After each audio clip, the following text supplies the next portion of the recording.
What is up, guys? It is the sports nerd Bradley Walker, and welcome to the Walker Report, part of NGSC Sports. Guys, remember the website, it's ngscsports.com for all your current sports content. We are also part of Mancini Media, the Game Winner Sports Network, Snowman Multimedia Sports, and the Sports Alliance of America Incorporated. Welcome in, guys. Happy Thursday. We're going to continue, guys, where we left off last week with the coaches on the hot seat. I think we're going to be starting this week with Matt Campbell from Iowa State. We're going to try to finish the rest of the list tonight. We've got to kind of cut down on the side conversations and try to get through trying to get through all these coaches. This evening we got a little sidetracked last week, and that's okay. It's okay. I'm not upset or anything, but yeah, I'm gonna have to try to get these out of the way as we draw closer. The NFL is on tonight. The Hall of Fame game is on. The Chicago Bears and the Houston Texans are playing as we speak. Baseball is winding down as well. But we have two great sponsors, guys. The first one is TradingZenSpaces.com. It is the local choice in St. Petersburg, Florida, for house cleaning, organization, decluttering, and pet sitting. It's about finding the peace within you and comfort to your life. And guys, remember, Zen Spaces begins with you. Be kind to yourself and one another. We are also sponsored by Fun-Wags.com. Born from a near tragedy, a Fun-Wags mascot had a bad reaction from a store-brand treat. We make treats with 3 ingredients you can pronounce. Head over to Fun-Wags.com to buy those treats, because at the end of the day, guys, our fur babies deserve the best. Head on over again to Fun-Wags.com, and let me bring on the 3 gentlemen that will be joining me this evening. Good evening, gentlemen. Evening, Bradley. Hey, guys.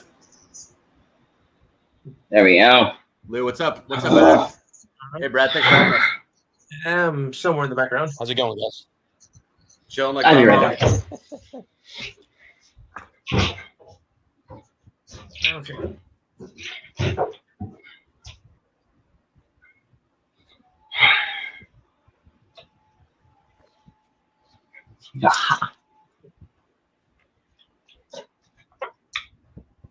We got the stadium approved. I'm so happy to hear that. That's big, man. Another annual, almost annual fire sale of sorts. But dude, I always say, man, to the non-raised believers, they end up there at the end of the year, man. Best farm system. If I'm there must be so many teams trying to write those scouts of that analytics department a blank check to leave Tampa. You saw Boston sign the guy. Like they do incredible work with no resources. You got to respect that. Yes. Well, the general manager, Eric Neander, I don't think he slept like all week. He's sick. He was having trouble. Wow. I got a chance to I didn't interview him. He was in the press box on Tuesday night. And yeah, he was coughing and hacking, and so he you can go watch that video on my page if you want. He was having all kinds of problems. I saw it, man. Yeah. Answering questions. You were right there, man. You were in the belly of the beast. You were right there with everyone. That's awesome, well, dude. I had my phone up in the air. I was trying to, and then of course with all the background stuff going on. Yeah. I mean, the national anthem in the middle of the interview, and it's like they didn't time that. They didn't time that interview very well. But that's the Rays PA, so that's on them. So. Yeah, you got some exposure there. Next time you get the audio right, you got your feet wet right there, man. You're in there. You're in there like Flynnware. Mm-hmm. That's what that's what Ralph keeps saying to me, that like, yeah, we've gotten credentials to 16 games so far this season. I've only missed one. I only missed the game yesterday because the game started at noon and I can't miss work to go. But the next series is next Friday, Saturday, and Sunday against Baltimore. So I'll cross my fingers if I get to watch them play the Orioles next week. So maybe Zach Eflin. That should be good, with Baltimore in first place. So that should be interesting. Well, they're not in first place by many games, Lou. The Yankees are right there. They're only a half game back. I know, but like I said from the beginning of the year, these two are going to battle it out. Yeah. And Lou, speaking of the pinstripes, man, you got to be excited about Jazz, man. Chisholm. I didn't know about him. I heard questionable character coming over from the Marlins. That guy's been ripping it up. He's been a revelation for the Yankees. He has. Well, and Stan came from the Yankees too, but of course he's just an accident waiting to happen. Something. Yeah. So. You get All right, guys. So we left off last week with Iowa State. Right. We have Matt Campbell. He's been with the program for 8 years. He's 53-48. He is a 1. He was a 2 a year ago. So he improved, if that makes any sense. I think so. I got no qualms with that one. Okay. Not all. Let's keep it moving. Yeah, I'm falling back in the old. If it ain't that broke, don't fix it. Not gonna get 5 stars. He's winning enough games. His job should be safe. The next one is Bob Chesney, first year at James Madison. So he's a 1. So there you go. Yeah. James Madison, big improvement. Yeah. Well, we already talked about your first year head coach. His first year, second years, they're pretty safe. You have to do something monumentally stupid to kind of get gone after 1 or 2 years. So. Right. Yep. The next one, guys, is Jacksonville State. Rich Rodriguez, 2 years, 18-6, 9-4 in the FBS, and he's a 1. So I agree with that. Yeah. Yep. Yeah, big name coach. He's obviously bringing some talent there. Those are good, respectable back-to-back years. He's not going anywhere. No. The next one, guys, is Lance Leopold at Kansas. 3 years with the program. He's 17-21, and he's a 0. Last year he was a 1. So he must have done something right for them to rank him a 0, which means he's not in trouble at all. So how can he be right? How can he trouble that kind of a record? I mean, that's a little bit misleading. 17-21. I think he should have. Unless he did a great job recruiting this year. Yeah. Okay, I'll give him that. Well, I also think that it's Kansas. You're gonna get, you have 2 crappy first years, right? You could go, you go 7-14 in your first 2 years, and then have a 10-2 year. 7-19, have a 10-2 year, and really flip the script on them. And I can't remember what Kansas record was last year offhand, but yeah, I think a lot of guys in there, those numbers are kind of deceptive because you have 2 bad years, but then you get into year 3, 4, 5, and if you continue to be subpar, then we start asking questions. But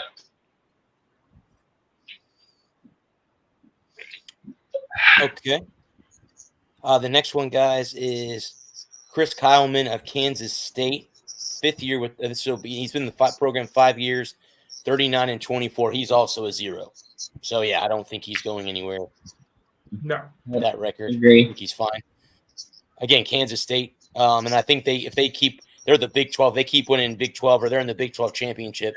He's not going to go. He's not going anywhere. We have Brian Bohannon at Kennesaw State. 9 seasons. He's 71-30. Now this is the FCS. That program's made the last half decade. He's a 1, which I'm surprised he's not a 0 in all reality with that record. I mean, I know that's not an FBS school, but still pretty good record. 71-30 in his 9 years. So he almost averages 8 wins this season in that for that team. The next one, guys, is Kenny Burns at Kent State. First year with the program, he went 1-11. He's a 3. So obviously, with that kind of a record. Yeah, 1-11 his first season. The next one, guys, is Mark Stoops at Kentucky. 11 years with the program, 73-65. He's a 1. He was a 2 a year ago. He's got a they can compete in the SEC, and they have been able to the last last few years, 3 or 4 years, Yeah. they've been competing. So he definitely has his job safe, I would think. Yeah, I would think so too. He's well. Think of that campus. Think of that athletic program overall, from soccer to football to whatever. It used to be Calipari, the Wildcats. Now Tuffy Smith. Now it's known as, hey, you know what? Maybe not getting the 5 stars, but they're dancing with the big boys on Saturdays. So kudos to him. Sure. His job should be pretty damn bulletproof to me. He's not going anywhere unless he really wants to. No one's forcing him. I agree. The next one, guys, is Jamie Chadwell Liberty. He was 13-1 in his first season, and he's a 0. I don't think he's going. I don't think if you go 13-1 in your first season, you have any issues with your job. You shouldn't. Unless there's some backstage drama we don't know about. Not putting his resume on Indeed. I think. Go ahead, bud. Maybe Monster. I think that this is a tell-all year for a team like Liberty. You come out, you have one good year, you sneak up on everybody. Nobody really knows how to play you. So we'll see if he can sustain success year on year. But I think he's pretty safe for now. The next one. Go ahead. I was just going to build on echo what Adam said exactly. It's like the second time through a lineup in baseball. After you see someone first, now teams are going to recognize what their weaknesses are, and they're going to really go after them hard the second time they play them. So, yeah, this year will be a very telling year for that coach. The next one, guys, is Michael Diarsumu at Louisiana. He's been with the program 2 years. He replaced Billy Napier before he came to Florida. He's 13-14 in his 2 seasons. He's a 2. So yeah, that sounds. That's proof. Yeah, that's a problem. That's fine. Not a lot to prove, but needs to develop. Right. You have. You're looking at it a little bit. Sonny QB at Louisiana Tech, 2 years with the program. He's 6-18, 2 seasons. He's a 4. So that means, only a 4. Well, a 4, Lou, is starting to improve now, and a 5 is you need to win or you're fired. So he's high on that. So it goes as low as 5. It goes as high as 5. The higher, the low as 0. Yeah. The higher the number, the hotter the hot seat. The hotter the seat. Correct. Right. That's correct. I know. I would give like a 7 with that kind of record. Yeah, I was gonna say 6 or 7. Yeah, sunny side down. He's fried. Yeah. And burnt. The next one, guys, is Jeff Brom at Louisville. He went 10-4 in his first season. He's a 0. Yeah, because Louisville competed in the ACC last year, and they will again this year. Well, they held up well. That was also worth noting, guys. I mean, that's a splash move, like a legacy, almost like an alum. That's a Louisville legend. They finally lured back to campus. His ass isn't going anywhere. They're keeping him in cuffs to that sideline. The next one is Brian Kelly, LSU. He's 20-7 in his 2 seasons with the team. He's also a 0. So I don't think he's going anywhere either. Same one, Coach Notre Dame. Did they say Brian Kelly? Yes, that's correct. Yeah. Yes, that is correct. Notre Dame. That is correct. He left. What do you think about him? I mean, yeah, sure, he's a name, but what a shame. I mean, 7 wins. 7 wins isn't like wow. Start spreading the news. That's not great. No. Shouldn't he be a little bit under watch? Like that program. No, he's 20 wins. He's 20 wins. 20 wins and 7 losses. Oh, sorry. But no, that's okay. No, but I was gonna make my point with the 7 losses. That's 3.5 losses. No, it's 4 or 3 losses a year. To me, that's still unacceptable. Like that's a lot of losses for a name that big in college football and a program that great that pulls in 5 stars. That has a lot of number 1 draft picks. I'm going to go out on a limb and say that LSU will be in the SEC championship game this year. Okay. True. But no, that is what I meant to say. Though. I think, but to me, 7 losses in 2 years, that's a lot of losses for a big time program. Yeah. Over 3 losses a year. That should really be acceptable. The next one, guys, is Charles Huff at Marshall. 3 years with the program, 22 and 17. He's a 1. I, again, don't disagree with that at all. I mean, that's fine. I agree with that. He's safe at Marshall. Yep. I mean, yeah. What conference is Marshall in? Are they in the Mountain West? They're in the MAC. MAC? Okay. I was going to cover USA, but it's the MAC. The next one, guys, is Mike Loxley at Maryland. 5 years with the program, 29 and 33. He's a 2. So that's the big I've one. got, Should be 2.5. Yeah, I Okay. mean, they I can feel like I can feel you can make an argument to go either way.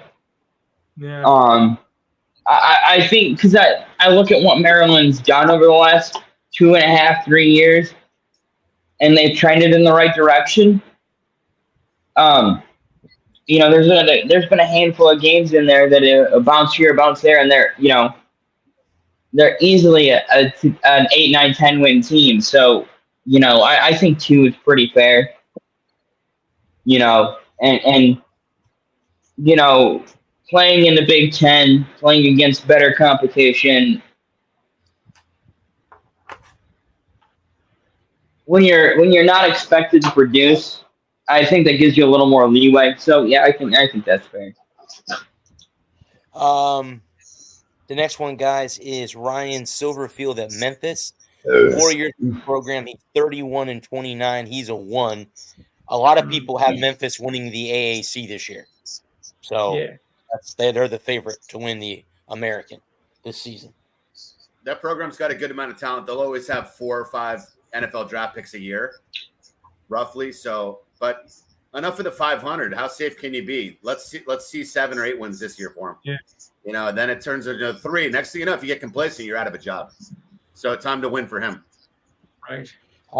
Here's one that I have been wanting to talk about is, well, he's made a lot of mistakes. Mario Cristobal in Miami. 2 years with the program. He's 12 and 13. He's a 3. So I think it should be higher, but that's just me. Being that Definitely. is one of the blue blood ACC programs. I know they weren't in the ACC to begin with, but yeah, they have to win or he's going to get fired right over again. Yeah, this is a make or break game for him. With the ACC being a 3-horse race, and Clemson, and you have to expect Clemson and Florida State to come back to the pack this year. You gotta think that Miami has to be looking to make a move, and with some of the coaching mistakes that he's made that are just baffling, that can't be explained. I think it's a 5. I think he's a 5 because I think if he botches another game like they did against Georgia Tech this year, I can't believe he survived Georgia Tech last year. Let's hope he does it again. If I was VAD, I would have walked down on the. I would have come out of the stand and fired him right there on the spot and made him hitchhike his ass back to Miami. Well, he got that job in Miami based on his last name. That Oregon team that he coached for almost a decade, those offenses he had recruited to his campus could score 30 points on a few of the NFL defenses. So how the hell he never won the big one at Oregon? So now they hired him because he's from Oregon. He's done nothing in Miami. Yeah, Tom, he's going to get bounced. I think if they lose to your team, Brad, he get fired midseason. I hope he does. Yeah, that's what he does. Give him a death blow. I hope he does. Kick him in the throat with a loss like that. Just end him. They've got to. Well, we're on the 20th season of This Is Our Year for Miami. Yeah. You know, and they run Larry Coker out of there on a rail because he had one bad season. Yep. And you know, they lose the title game in 2002 to Ohio State. 2003 they have a rough season. They get rid of Larry Coker, and it's been downhill ever since. Yep. And and they haven't stopped bouncing since they hit the bottom. And 12 and 13 in a conference that is top heavy, right? You got two good teams in that conference, and everyone else is mediocre. You've got to be assuming that you're 2 wins away from winning that conference and a playoff berth. Yep. And he has absolutely shit the bed the last 2 years. So like I said, I hope USF gives them a game in week 4 and beats them, because that would be great in front of that crowd at Raymond James Stadium. So they're going to bring would be great. That's a perfect upset right there. We can smell it from here. Like, they're going to bring they're going to unleash the kitchen sink at him. They're going to bring the pain on him on that Miami team. This is their statement of the decade. Well, this is Alex Golish, our coach at AAT Media Day, said somebody asked him, how do you feel about playing Alabama and Miami? And he goes, no, think about this. Alabama and Miami have to play USF. Enough with it. It's mental. USF plays everybody else. They have to play us. Now, I have a good feeling we're not. I mean, can we beat Alabama? That would take a lot. I think we're more capable of beating Miami than we are beating Alabama. Yeah, that's just me. And again, the game's at home, not on the road. But we'll see. I could be totally wrong. So younger, upcoming program on the rise. That coach is like #1 job. Dude, act like they own the room. Yeah, don't fear the opponent. Give those guys confidence. I'm sorry. If you're suiting up for that team, you're not some backup linebacker from a small high school. He has a lot of really good athletes. If they can believe, and they believe that, you got to believe if you're going to take out a team like Alabama. I mean, motivating, that's a coach's biggest job at a school like that. Recruiting and motivating. The next coach, guys, is Chuck Martin at Miami of Ohio. 10 seasons, 56 and 62. He's a 2. Last year, 3. So okay. Yeah, another small school guy. He's pretty safe. The next one I disagree with, and that's Sherron Moore at Michigan. Now, he's a 1. I think he should be a 0. That's just me, because he's got big shoes to fill, and he did fill them last year against big schools like Ohio State, and he filled them, and they won, and then they won a national championship. So I think it should be – I know Adams, he's a diehard blue, bleeds maize and blue. But again, I think it should be a 0. I'll let him talk. This is his coach, so I'll let him talk. But that's my opinion. Well, you got a lot to replace on the offense. But what I've seen in fall camp, and there's a lot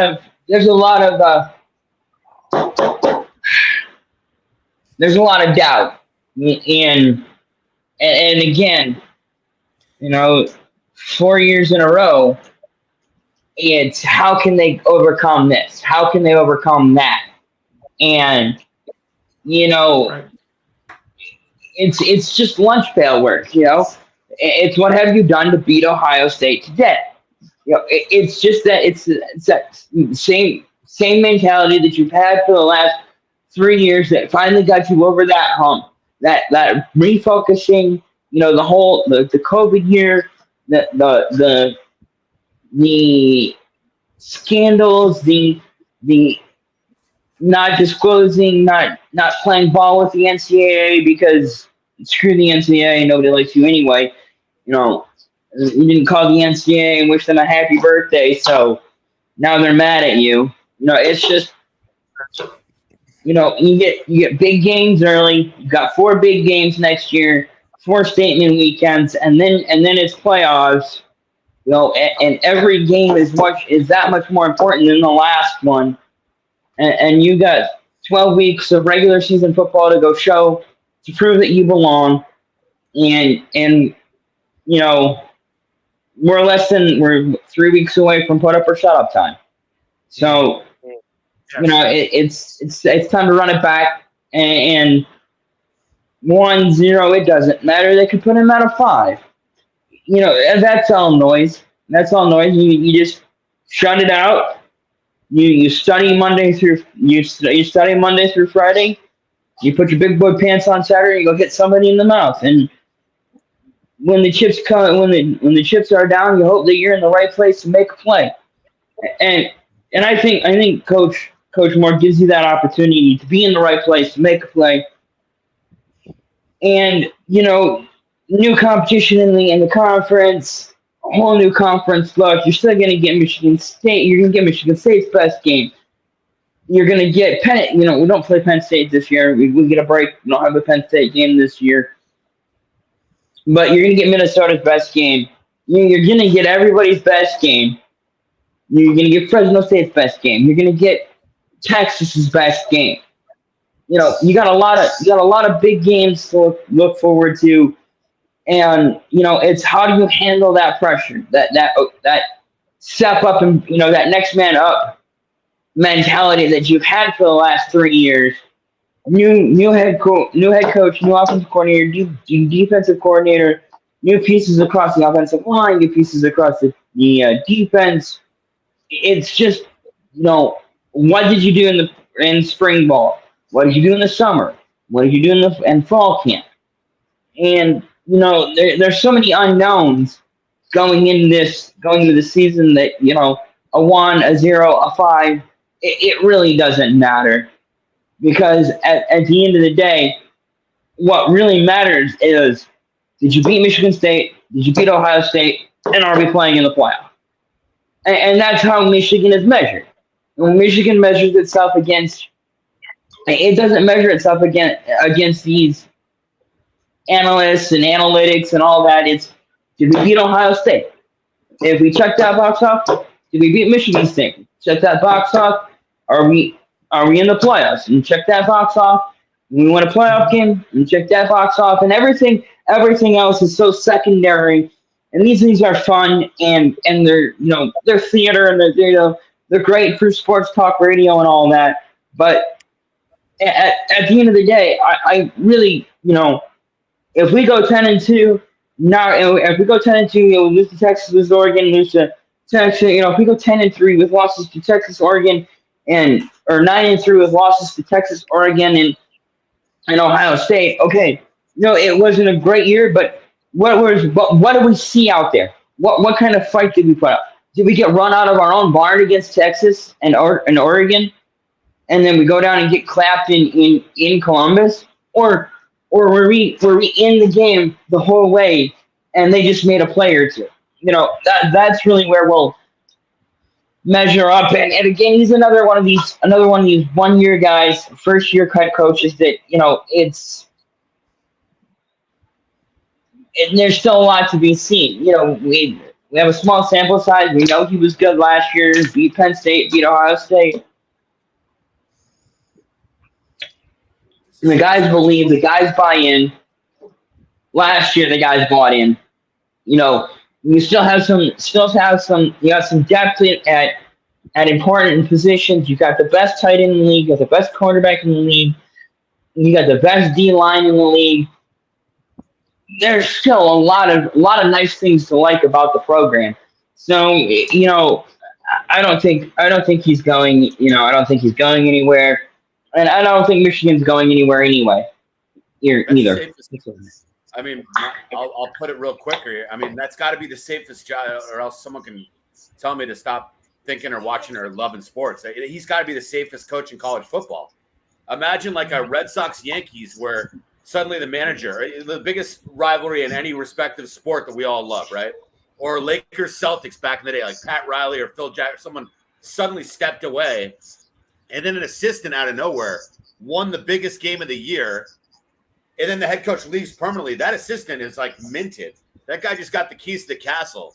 He's the safest guy, I think, unless there's something absolutely brutal. There's nothing. Yeah, what are they going to win one game? No way. They're Michigan. They're going to kick people's asses. They're going to be into the fourth quarter with Ohio State, whether or not that his coach is not going to determine that game. I mean, they've got players returning. He's going to have assistants. He's not calling the offense. He's considered like a motivational coach. Dude, that guy's awesome. He's safe for at least 2 years, bulletproof. I think. I would call him the safest coach in college football. He just beat Ryan Day. He did what the Ohio State coach can't do, filling in for a weekend. Like, how safe can you be? Yeah. I mean, he won he figured out the cheat code. Like, bulletproof. The next two guys are both first-year head coaches in Jonathan Smith at Michigan State and Derek Mason at Middle Tennessee. So they're a 1 and a 2. Again, first-year head coaches, like Adam said, you're going to get a 1 or a 2. You're not going anywhere. They're first-year head coach. They have to, they have program. They got to, obviously, they've got the last coaches recruits. They've got to go get recruits, bring in transfers and all that good stuff. That's what happens when you're a new head coach in college football. The next one, guys, and we'll get to Ohio State here in a little bit. PJ Fleck at Minnesota, 7 years. He is 50 and 34. He's a 2. So I'll let you guys chime in on that one. Yeah, that's a given right there. Yeah, I'm gonna disagree. I think PJ Fleck has got to start finding a way to win and beat the. They're just so odd. They just don't play well against the good teams in the Big Ten, and I think he's probably a 4 because I think Minnesota's kind of fed up with him, and the fact that he doesn't play up to the competition. Minnesota lays down for good teams. You can go back and you can look at it. Minnesota, they get run out of their own barn by the Michigans, the Ohio State, the Penn States, and now you're adding Washington and Oregon and USC. The conference just got that much harder. Yeah. And I just think he should. I have him at a 4. He was really the one that stuck out to me when I was looking at it, prepping for this last week. That he was the one because I'm looking at everybody, on the list. He was the one that really stuck out to me as a surprise because I really feel like he wins games that he's expected to win and loses games he's expected to lose. And they don't look good in those games against the Michigans, the Penn States, the Ohio States of the world. And now you've got USC, Oregon, and Washington coming in, and that's just going to be that much tougher for you. Yeah. Okay, cool. You beat Maryland. Purdue, Illinois, Northwestern, and Michigan State. But then you lose. But you lost. And then you gotta find another win out there just to make a bowl game. And you still got Michigan, Ohio State, Penn State, Oregon, Washington, USC on your schedule. I really think he's coasted on his Western Michigan success for the last 5 years, and I wouldn't be surprised if Minnesota made a move within the next 2 or 3 years if they don't see any marked improvement, and especially with no bowl game success, limited bowl game success. I think he's on borrowed time. I think he's already on borrowed time. Yeah. I mean, this guy's like you said, Western Michigan bought him some time, some breathing room, so to speak. So they weren't looking at him like he had a long leash when he first got to campus. He's very popular in the community in Minnesota. They're kind of like an old school. They're like, I don't know. It's a slower kind of Midwest vibe. If you're loyal and you love the kids and you go out in the community and eat at diners, he's got that kind of home. Like he feels like the state really loves him. But yeah, Adam's right. I mean, now the big boys are coming into the conference. They're realizing, okay, we don't have to stay married to mediocrity. He's suddenly on a hot seat, and this time last year it seemed like he was untouchable. I think this might be the last year for him in Minnesota. If they don't make strides, they had an absolutely dog walk last year in their biggest games. In their biggest games against Michigan, Ohio State, and Penn State, they looked awful. They looked absolutely awful, and they got rocked. And I understand.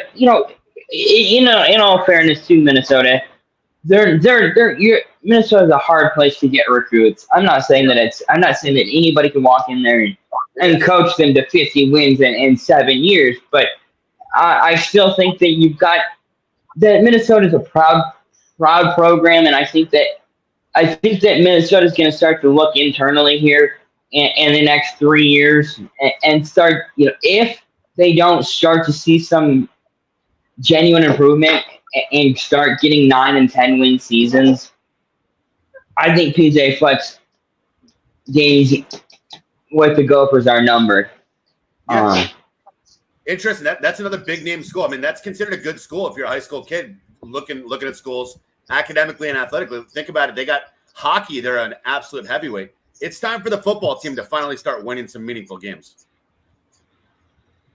And I think the thing that Go ahead. I was just going to say, that the reason they brought PJ Fleck in was to turn the football program around. Exactly, to get some prestige and build that football program up. And he's done an okay job, but I haven't been blown away with him. It's just mediocre. And right. I wouldn't say I'd say mediocre's a little harsh. I think he's been better than mediocre. B minus, but B plus, B minus. Yeah, B minus, maybe a B. He's had some good games. They've won some things, but they get dog walked by the. Yeah, that's why I agree. They were getting hammered by the big teams, like you said, Adam. Now it's like, all right, but like he's got to just take the next step up a little bit, or there's going to always be a lot of great coaches out there. You don't have to stay married to the guy forever. No. The next one, guys, is Jeff Lebby. He is, of course, replacing Mike Leach. Oh yeah, at Mississippi State. He's a 1, obviously first-year head coach, so that's not a shocker.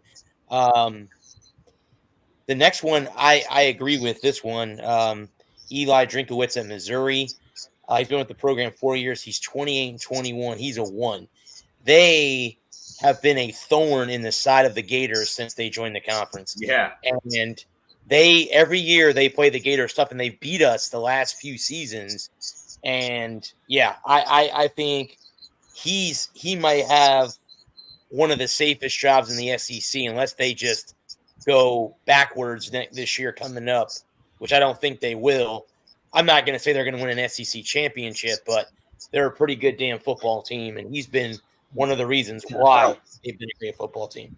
So, yeah, I mean, do the math. It takes a good coach, ideally, to literally have your own college roster. It literally takes 4 years, 4 recruiting classes. The freshman in your intro year, boom, they're going to be seniors your 4th year. So yeah, he's going to finally have his own team. You can't sign free agents. This isn't Chicago Bears or Minnesota Vikings. So ideally, these guys. No, and seriously, Missouri. My dad went to Mizzou, so I have a soft spot for them. They've just never had the athletes. They'll have 1 or 2 or 3 pro guys, Dorial Beckham, or a gadget quarterback, or a linebacker who plays for the Chiefs. You know what I mean? But they're not dominating on draft day like Michigan or Alabama. But now, apparently, this guy, I know this past summer and last year, I don't know about you guys. I've been hearing a lot. Missouri's getting a lot of really top-ranked guys that were like close to Alabama. Now they're flipping to Missouri. Missouri's making moves. Now's the time they're really going to take off. This guy's definitely secure. They're about to make a lot of noise. Yep, I agree. The next one, guys, is Brian Newberry. He's been with Navy for 1 season, 5-7. He's a 3. Again, they're in the American. The academies are tough. Adam was talking about that with Army last week. The academies are tough. I mean, yes, it's tough. I mean, who was the coach prior to him? The guy, he was there for a long time, and I forget the guy's name. That Navy. I can see his face. Yeah, he's Samoan. He was Samoan, I think, because he always or Hawaiian or something like that. Yeah, right, correct. The next one, guys, is Dave Dorian, if I'm pronouncing that last name correctly. He's been with NC State for 11 years, 81-58.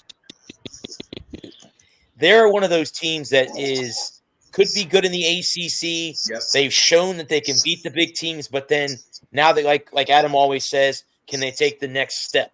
And is this the year that NC State puts their foot in the earth, puts their chain in, with Clemson, FSU, or is it going to be North Carolina, Duke, or is NC State going to be that third team that gives Florida State and Clemson a run for their money when it comes to the ACC?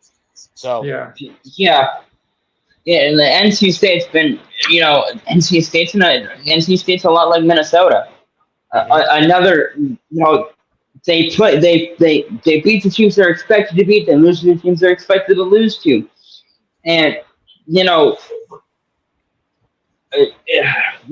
with everything going on in the ACC, and FSU and Clemson both winning out, NC State's got a chance to make a move and put the ACC on notice.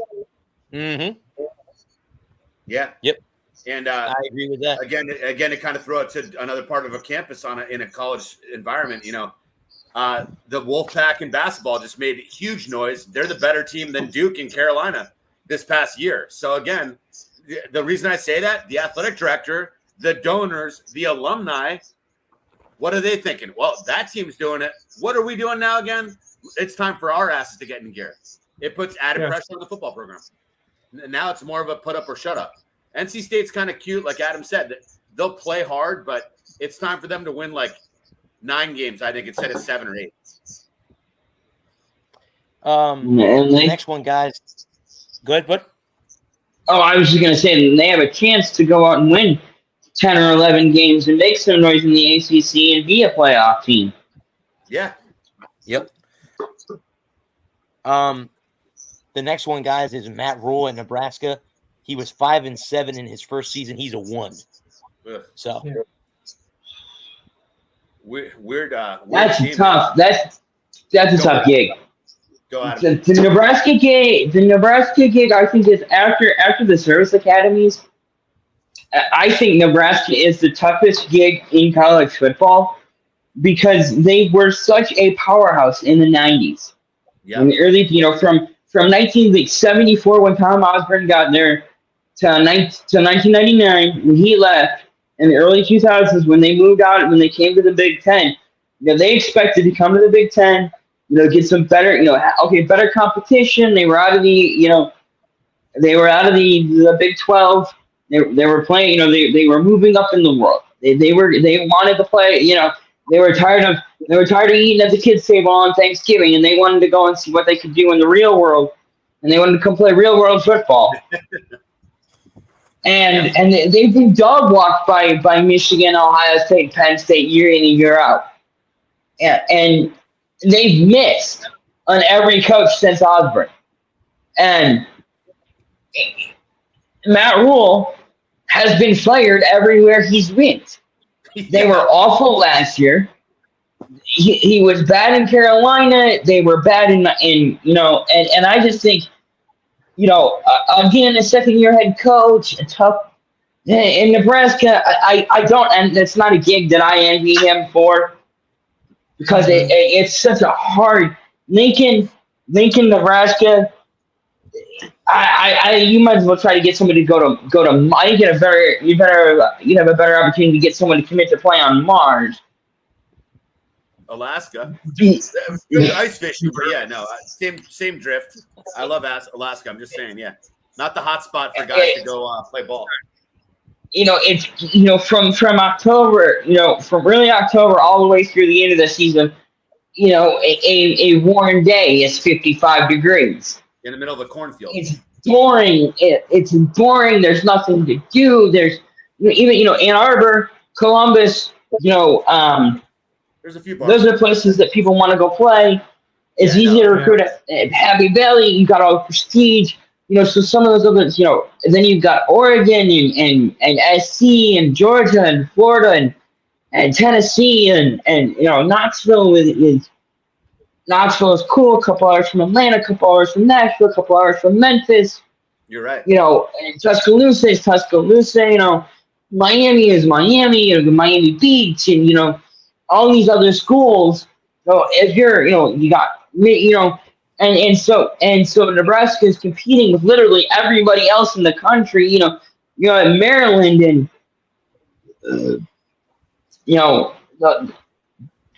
it's a tough road to hoe. So yeah, I mean, look, he's got his. Love what you said, Adam. Like, yeah, I mean, since like Lawrence Phillips and Tom Osborne, man, the bloom is off that rose. The thrill is gone, and like, how the heck you got look at what an NBA team, like the Portland Trailblazers. That's actually a really gorgeous part of the country, but it's in the middle of Timbuktu, like 1,000 miles away from LA. No one's flying out there. There's really there's no clubs. It's more like nature, like older, maybe more. There's just a different vibe. I'll say it, conservative. I mean, it's not Florida.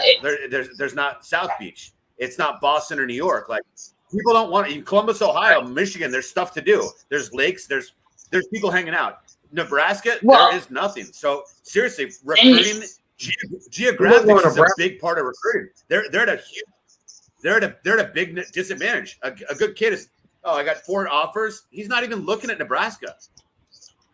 He's not looking there. Like, I don't want to go there. I'm saying that. The thing that it makes Columbus and Ann Arbor is the history, it's the prestige, it's the fact that you're playing on Saturdays. You're on TV. Those are cool. And those are cool places to play. I mean, I spent 5 years, like, I lived 15 minutes away from Columbus. People are like, Ohio, there's nothing. I'm sorry. Ohio's an awesome state. Sorry, Ohio's not 80 degrees. Ohio is a fun state. There's a lot of cool things to do. But Nebraska, it's literally just cornfields. Just dead. It's cornfields on cornfields. And it would be one thing if they had been able to. Ohio's Las Vegas compared to Nebraska. Like, there's just like, you know what I mean? Yeah. It's like Nebraska's so limited. A 19-year-old doesn't want to go there. And there's something, if they have been able to sustain the success year on year after Tom Osborne left, then you might be able to make a case that, Lincoln would be a cool place to go because of the history, because of the prestige. But those glory days are, the glory days are so far in the rearview mirror that you're every year you're starting over, and so it's so much tougher to get. And it's a what have you done for me lately now? A 17-year-old from Compton, LA, or from South Beach, Florida, doesn't want to hear about how cool Tom Osborne was in the 90s. It doesn't mean that he wasn't born yet. Like, time moves quickly. Yeah. You cannot build from the past. Like, you can't sell someone on the history. It's got to be, what do you have now? I mean, kids, TikTok, Facebook, they're looking at right now. Where are the clubs? Where am I going to go when I get there Friday night? It's a different world.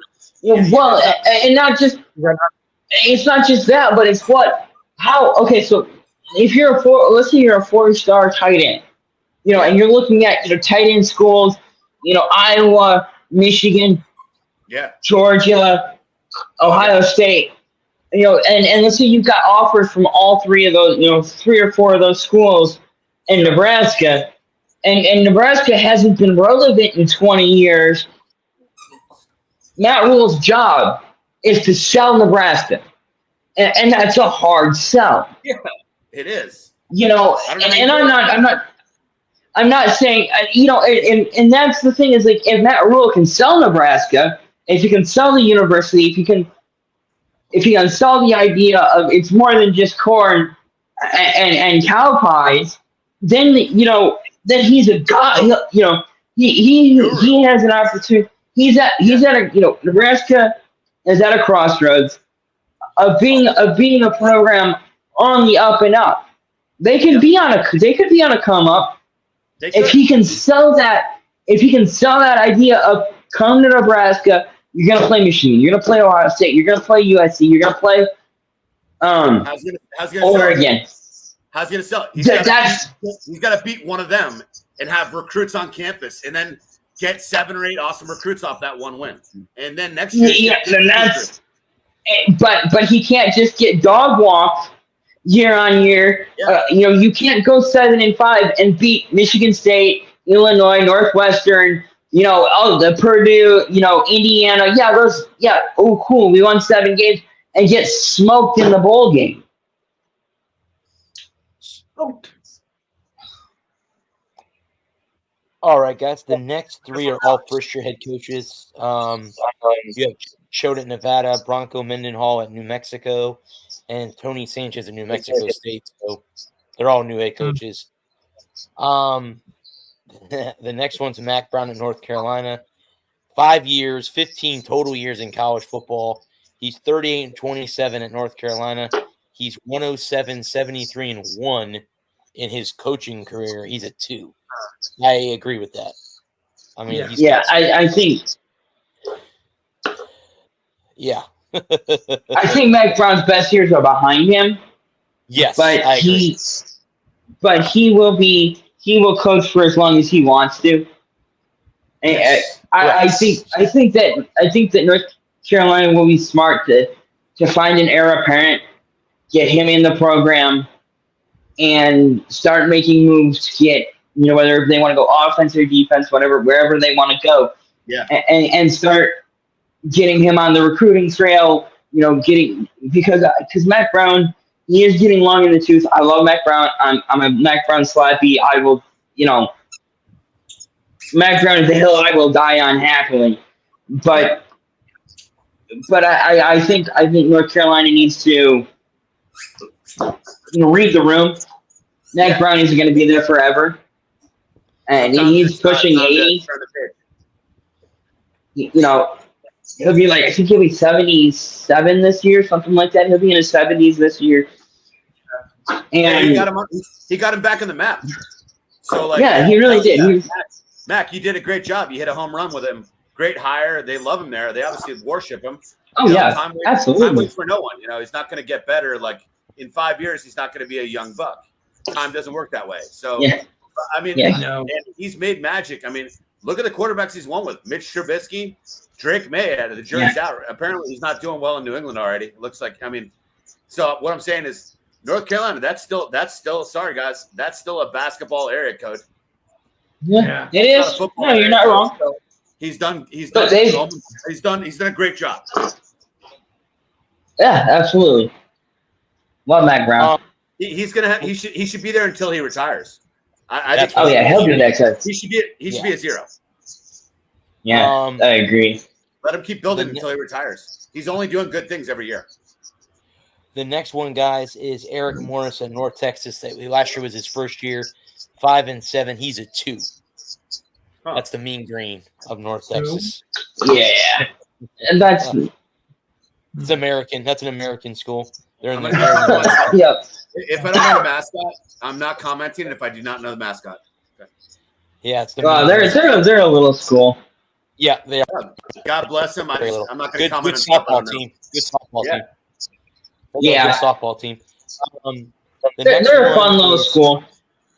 Yeah, Thomas Hammock at Northern Illinois, 5 years with the program, 24-33-2 for Northern Illinois. So, yeah, Northern Illinois is one of those schools that you schedule to beat up on. You tune them up. They're a tune-up school. Play backup quarterback second half. You look at pretty much your 6 wide receiver, your rookie, your freshman defensive end who really came in out of shape. You unleash him. You try some plays out.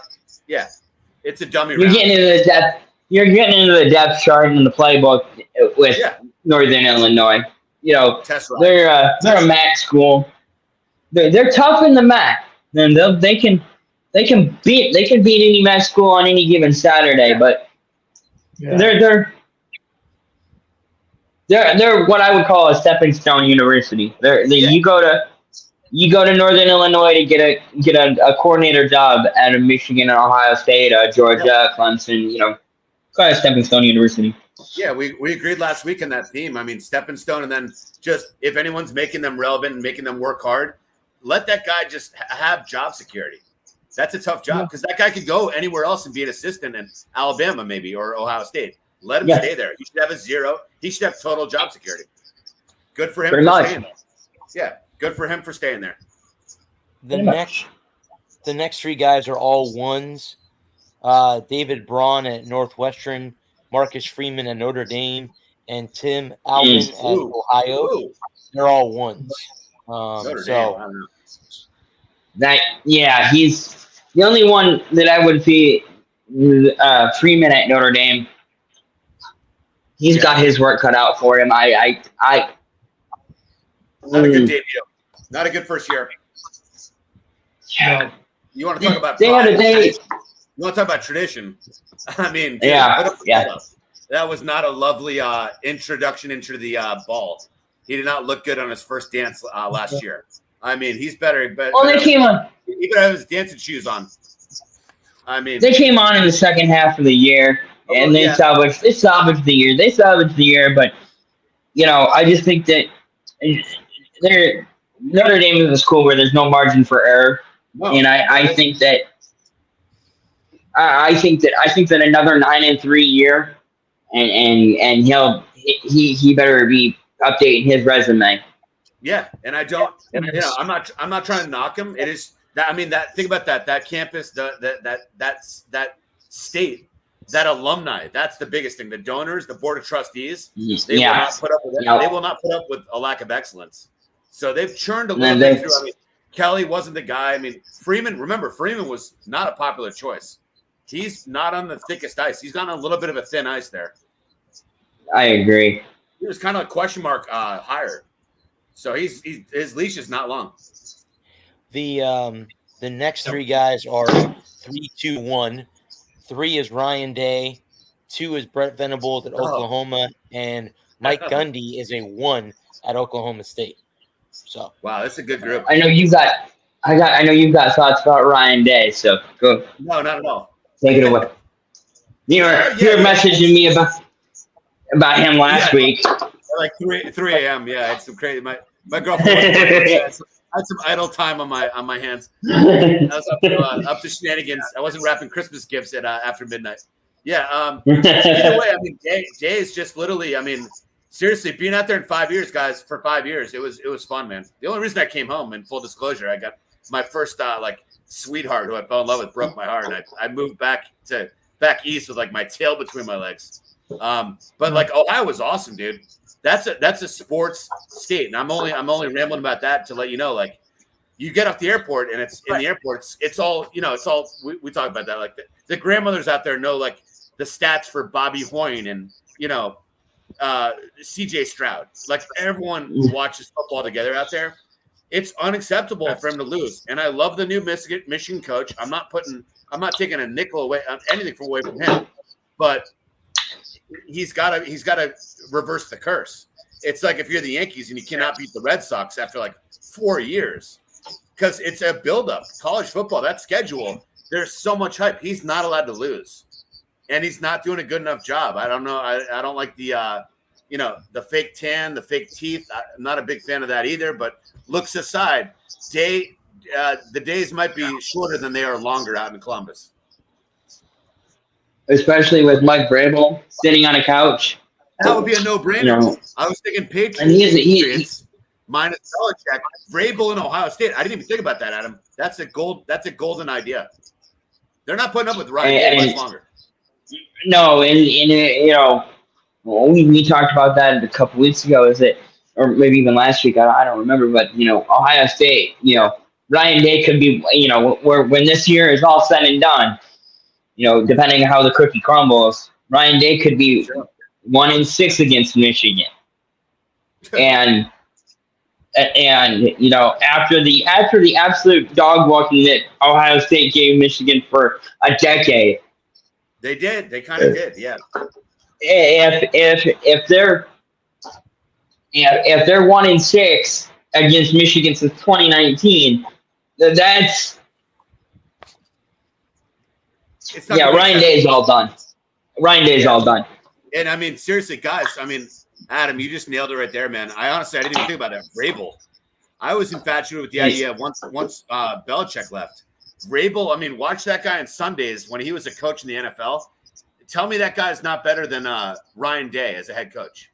Can you imagine him back in Ohio State? Dude, yeah, Adam, you probably wouldn't want to see him back in Ohio State. You want Ryan Day to stay there for 20 years. Yeah, that's like me with Jerry Jones and and the new head coach of the Cowboys. I want them to be there forever. Mike McCarthy. Yeah, no, I don't hate. I would be listed to 130. I don't hate the idea of Ryan Day. Especially I think this is Ryan Day's put up or shut up year. If he doesn't perform this year, if they get beat again, and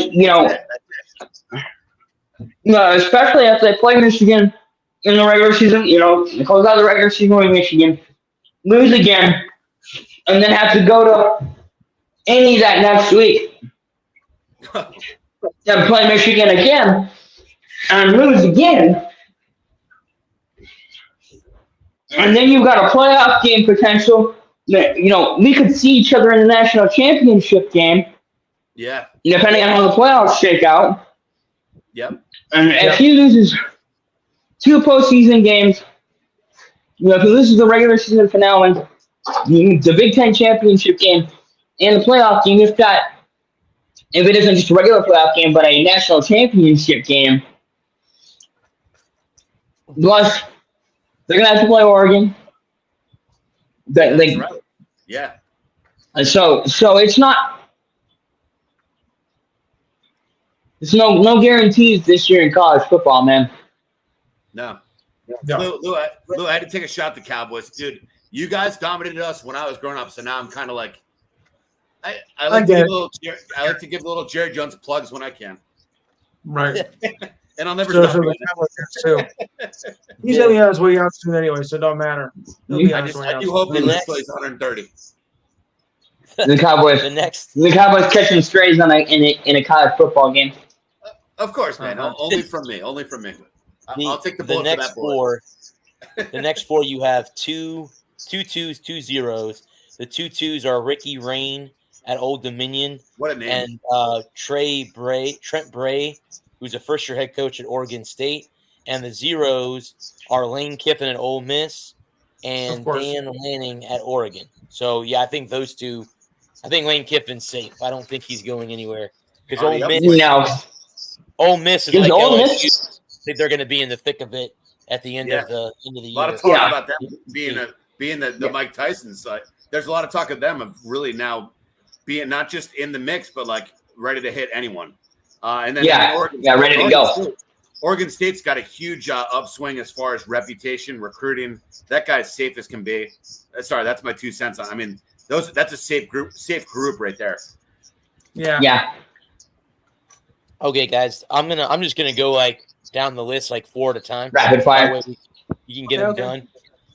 The next 4 are 2 3s, 1 2 1 1. The 1 is James Franklin at Penn State. The 2 3s are Pat Nardizzi at Pittsburgh and Mike Bloomgren at Rice. Which Rice is now in the American, and the 2 is Ryan Walters at Purdue. He went 4-8 in his first season, head coach at Purdue. So, the only one that I would comment on is James Franklin. Okay, I think the shine has come off the rose a little bit there in Penn State. I know they signed him to that massive contract a couple years ago, but from what I'm hearing around Penn State is that they're not really happy with his performance over the last couple of that Drew Aller has not emerged as Trace McSorley was never the guy. Drew Aller's not really emerged as the guy, and they recruit super well, but James Franklin is not making the powers that be in Happy Valley very happy.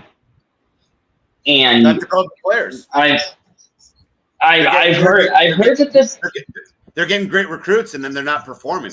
That's on the coach. And the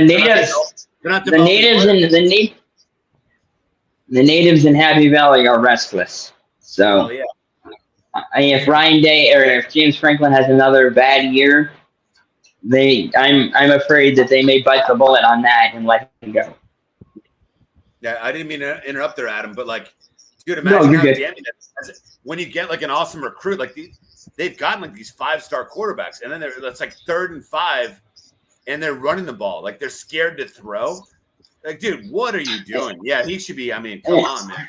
That's sacrilegious. Like, you cannot do that. So they're just, I don't think all week, I don't think they're developing those quarterbacks. That's so damning. Like Franklin should be gone. I think Franklin's on a very. They're married to that like murderous contract. Like they're just paying it through the brain for like the next what? Through the nose, man. Like a LeBron Kobe contract for no reason. The guy doesn't even, on the 4th and 1, they're punting every time they play Ohio State or Michigan. They have no balls, and they have plenty of draft picks. They have the talent. That's coaching. Franklin's got to go. Penn State coaching, terrible. It's not good enough. That's a great program. Very, very proud tradition of football in Happy Valley. They talk about it. That town lives that whole team, and it's like they're letting them down. Well, it's the only thing, that's the only thing they have. Yeah. So the next 4 guys are, you have 3 ones, and that the 2 of those ones are first-year head coaches, and then you have 1, 2. That's Greg Schiano at Rutgers. He's 2. Casey Keller at Houston State's a 1. He's been with the program for 10 years. The 2 new head coaches are Sean Lewis at San Diego State, and I believe this was the former coach at Navy, Ken Nimatalawa, and I'm not even sure. I'm not pronouncing that last name correctly. He's first-year head coach at San Jose State. So, there's really not a lot to talk about other than maybe Schiano. The other 3 schools are little schools anyway, so not too much to comment on them, And the only thing I'll say about Schiano when we can move on is that he's just fun. I'm logging back in. I love Greg Schiano. Yeah, I know. I really think I'm having some audio issues, so I'll log back in in like 40 seconds. But like real quick, Schiano, listening to, I'm an old school guy. I grew up like whatever. My dad drove me to Yankee Stadium. I'm a Mets fan now, but like whatever. But I grew up listening to, like on the radio. My dad would do that when I visited him on the weekends. Divorced family. I grew up listening to radio. I listened to sports radio when I go to bed. Schiano, like, so over here in the New York, Connecticut area, I live in New York now. Schiano, like, there's a big buzz. Rutgers, Lou, you know this. There was never any buzz coming out of anywhere in Rutgers. There's a big buzz. Like, they're getting some recruits now. Rutgers right now, Rutgers football is coming up. That guy. Yeah, let's hear this. I mean, Lou, what do you think?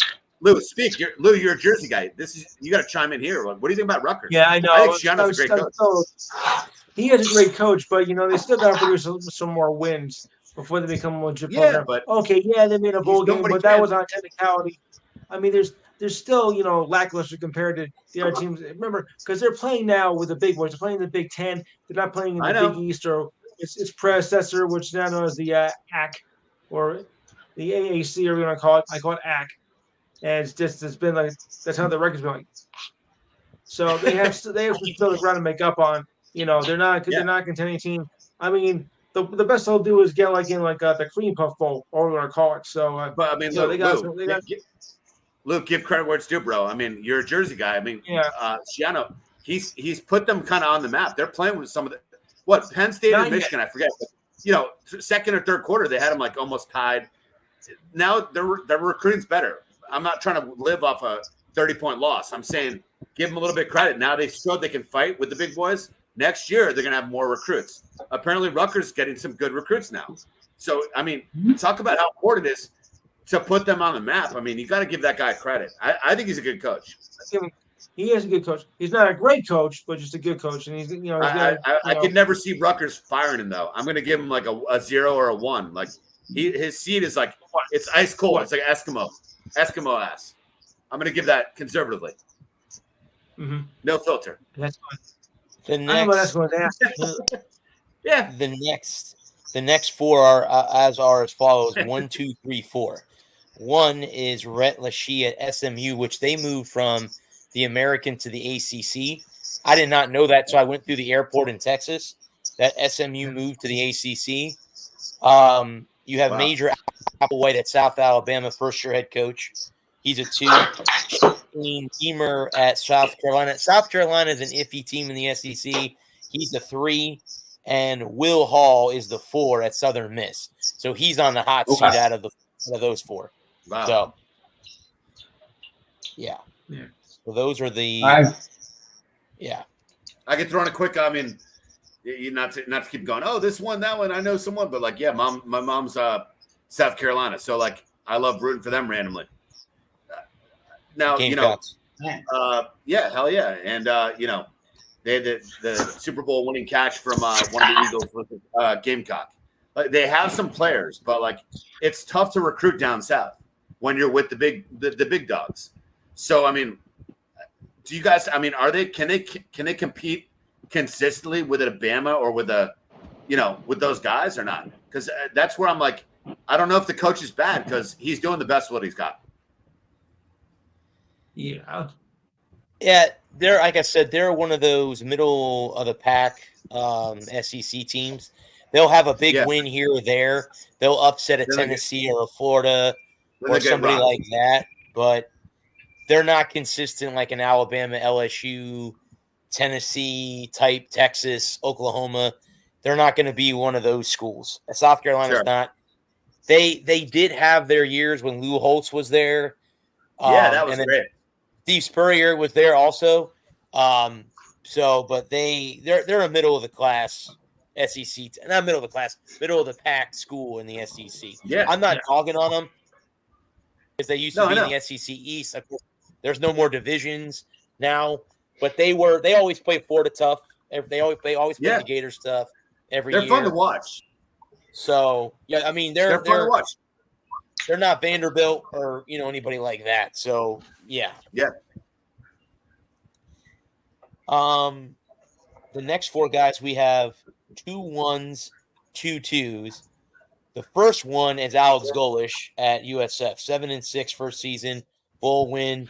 The other one is Sonny Dykes at TCU, and the 2 2s are Troy Taylor at Stanford. I think they're in the Big 10 or Big 12. Stanford is in the Big 12.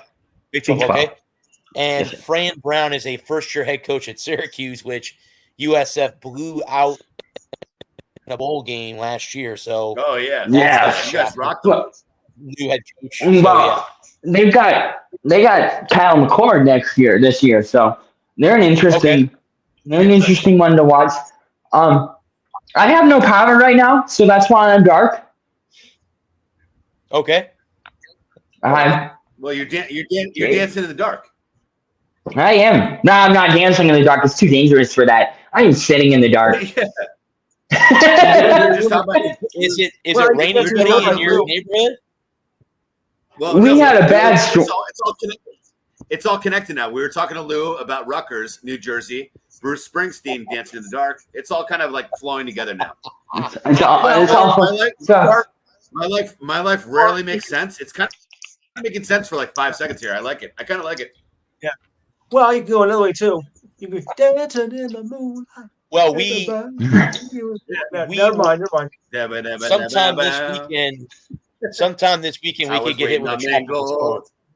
So there's a storm coming my way this weekend. Oh, so we'll cross our. We had storms earlier in the week, and it knocked out our power. Oh. And power was out for almost a full day. And they got it back on, and now they're out there. Yeah, they're out there working on it again. Wow. Which is really annoying because. Adam, are you more like, is it like mountain region or are you like flat ground as far as like your town, your area? Yeah. We're kind of in a valley. Yeah. And it's really super annoying because the rest of the street has power. You'll be fine. So hopefully it won't be out for being carried by the legendary power of the Walker Report. You will be just okay. There you go. Don't worry. We will lift you through the storm. We will carry you. The next 4 guys, there is 2 1s, 1 0, and 1 4. The 4 is Stan Drayton at Temple, which they're in the American, and he's on hot water. The two Jesus, ones yeah. are Josh There it Heupel goes. and Mike Echo at Texas A&M, which he's a first-year head coach. So he's taking over at A&M. And then the 0 is Steve Sarkisian at Texas, which I can't Of course. disagree with that. So can't disagree with I don't. that. Adam, look at your back. The only. Hi, I'm back. The power. I have lights. The power's back. Oh, there It is. you go. And he said, "Let's have your light." The only one I really want to comment on was Heupel at Tennessee. No. Okay. I don't know where Tennessee's going to be this year. There's a lot of preseason hype for the Volunteers, as there always is, and I just don't know, because I think Heupel, they 2 years ago they beat Alabama for the first time in 118 tries, and I just don't know. Then they lose that. Then they had some really devastating losses, and then they lost to Alabama this past year. I just don't know because I think that Go ahead, bud. I think he could be gone. I think he's one of those fickle. Tennessee is a very fickle place, and if he doesn't produce this year, I think he's done. I think they cut him loose. I don't know. I think Tennessee. I think he's got a lot of work to do. That wouldn't hurt my feelings any. Yeah, no, that's a team with big bold designs, and they've been in the dance. I know Adam kind of corrected me last week. They have won some big games, but I'm sorry, they talk a big game. It's time to walk the walk. That guy should be on kind of blast. He should have some more heat than Miami, I like to say. Yes. He deserves some heat, man. No AC in Tennessee. That guy's turning up the heat on himself. I think he is. I don't know. I mean, it's tough. Milton. Well, the thing was, their NFL quarterback got injured last year, so it's like remember they were dancing, they were smoking people left and right, and then boom, that happens, and the year's lost. It was kind of like Florida State. Their balloon got popped, and then it's like, well, but it's another year down the drain for Tennessee. Like after a while, time's got to be up. They have to win. They have to go to the Final Four, I would say. Yeah. I think they have to make the playoffs this year for sure. I know. I just said Final Four. I'm still getting used to it. Won't hurt my feelings if they go down in flames. You're not being crying at night. No, the one, and Adam knows this. The one school that I hate in the SEC is Tennessee. I just cannot. I'm not going there. I could talk a whole show about how much I hate Tennessee. Not the state of Tennessee, the University of Tennessee. Just the university, and Tennessee's beautiful. So the fan base is the fan base gets high on their own farts. So yeah, and we have a guy in our groups that's a big. I forget. Oh yeah, Peyton, there you go. Yeah, he's a big Volunteer fan. He's insufferable. Yeah. Now, do they respect? Do they respect? So, Adam, you're saying they don't even respect the game. They just Tennessee's the best, and they don't want to talk about anything else. Yeah, pretty much. Pathetic. They're a lot like Ohio State fans. I think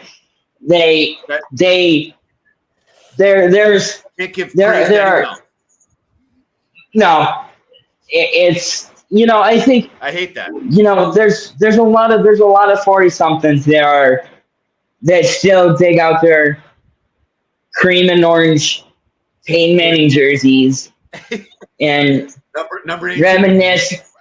reminisce about 30 years ago like it was last week, and and they love to talk shit about everybody else living in the past, and they'll talk shit about every other school.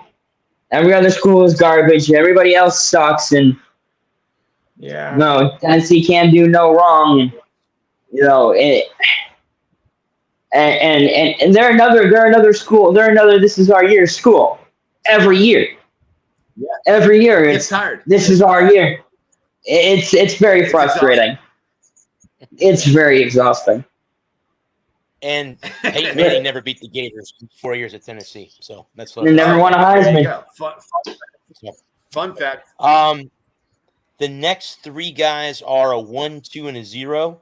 The one is G.J. Kenny at Texas State. The 2 is Joey McGuire at Texas Tech, and the 0 is Jason Candle at Toledo. Toledo's another one of those schools that wins a big game every once in a while. They give the big programs a little, a good game here. They give them a black eye. Right, correct. They go hard. Yep. They go hard. Yeah. Yep. Nothing but respect for them. Yeah, he's got to be his year. I love a Tuesday night Met game of the week. If it's 7-7, 10, 4 minutes into the game, you better lock in because it's going to be a 41-38 barn burner.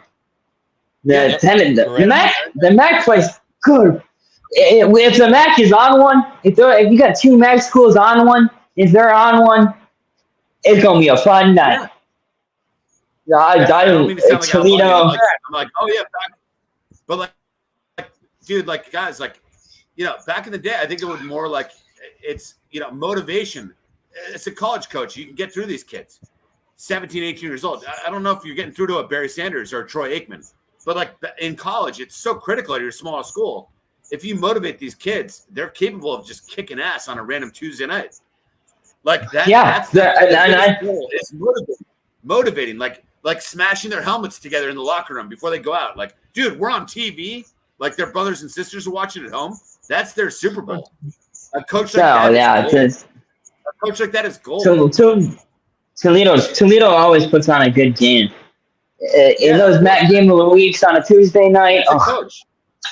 That's the coach. Oh, yeah. They're not lazy. There's no dirty hits. That's coaching right there. That's a beautiful. They just play a fun brand of football, man. This is a fun brand of football.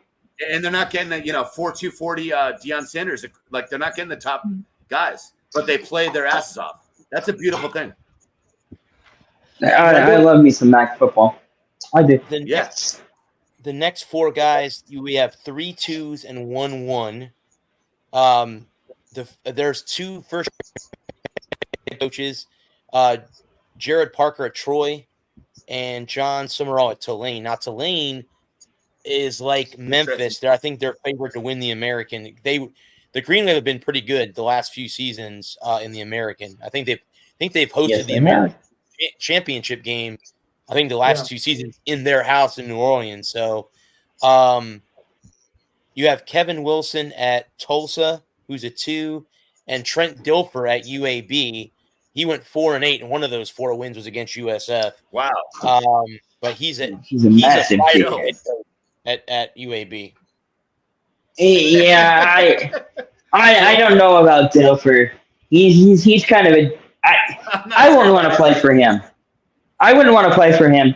From what I've read and what I've seen, he's kind of a dickhead.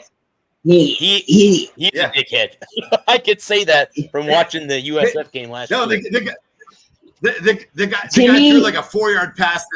The guy won a Super Bowl off Ray Lewis' whoever's shoulders. He threw like 9 yards in the Super Bowl. It's not really. To me, Trent, like the guy at Toledo who makes football fun. Trent Dilfer is the exact opposite. He makes football not fun. Like he takes like there's a certain I understand a certain level of seriousness that you have to have, right? Okay, we put our game face on, but he takes it way too seriously, and he's screaming and he's yelling and he's carrying on, and he's a dickhead. When you have some prestige, like a guy like Bill Cowher, right? I always come back to Bill Cowher. And when I think of a fiery head coach yelling and screaming, Bill Cowher, Chuck Noll, Andy Reid, those kind of fiery, passionate guys, Bill Parcells. The reason that they were able, you can't be 4-8 and screaming at a 17-year-old, an 18-year-old. I'm just going to tune you out. I'm just going to tune you out. I really don't care what you have to say. Go away. I'll go play at Toledo and have some fun playing football and get a college education and go do great things with my education. And maybe if I'm lucky, if I'm lucky, I might go play on Sundays. Like if it comes down Tulane or UAB, not Tulane, sorry, UAB or Toledo, and I look at the, and if I'm an 18-year-old kid, and if I know growing up in rural northern Michigan, do I really want to move all the way down to northern Alabama, or do I want to go to Toledo? It's like 5 hours from my parents. Now I can go, if I have a weekend off, I can go up and see my folks, Yeah. And play for a guy that loves football, that actually cares about the game. That actually cares about the game. Or do I go to this firebrand who's a dickhead who's just screaming for because that's what real coaches do. You've seen real coaches, and they yell and they carry on and they throw their headset. It's one thing when Jim Harbaugh is stomping up and down the sideline, screaming and yelling and throwing his headset. Yeah. He's full of passion. He's full of fire because he's been there and he's done that. And what has Trent Dilfer? A 4-8 guy cannot yell at me. I just don't care. I don't care. And their dad or their uncle or their brother is saying, dude, that guy literally won a Super Bowl. He couldn't throw a spiral. He was on the best right. Defense. He was a member of the best defense, and he happened to play quarterback there. Dilfer thinks he's one of the best. Dilfer thinks he's Elway. He's Daniel Jones on a good day. So. Jeez. That's what Daniel Jones can at least run. When he's healthy. I mean, yeah. But Dilfer the fake bravado. Dilfer thought he was a stud. If no. Smart, he'd be a smart, methodical, quiet coach because he wouldn't have to when you're screaming like that, if you're not Vince Lombardi or like Pat Riley or like Andy Reid doesn't even scream. Like a Cristobal tries to scream. They don't have the resume for it. So the players don't buy it. If you're Tom Thibodeau, if you're a Knicks coach and you've been through wars in Chicago for 10 years, even the most diva, even NBA players who make $100 million a month, they'll respect that. It's when Dilfer starts stomping around like he's Hulk Hogan, people are like, "Who is this clown?" I mean, come on. Sure, like when Bill Cowher does it, when Bill Cowher's stomping up and down the sideline, when Harbaugh's got the headset off and he's ripping somebody in, a new asshole, right? It comes from a place of leadership, experience, from a place of experience. Yeah, exactly. When Dilfer's doing, he's just throwing a temper tantrum like a 5-year-old. Like a video game. You won't do what I told you? What do you mean you won't do? I'm the head coach of this outfit. I know better than you. I'm an adult. I played the pros. No, grow up. Like, no, shut up. Yeah. You're a half-ass quarterback. And for me, it's like there are so many other small schools in the country that are looking for 3 and 4 and 5-star athletes that may not have the academics to go to a Michigan or an Ohio State. Sure.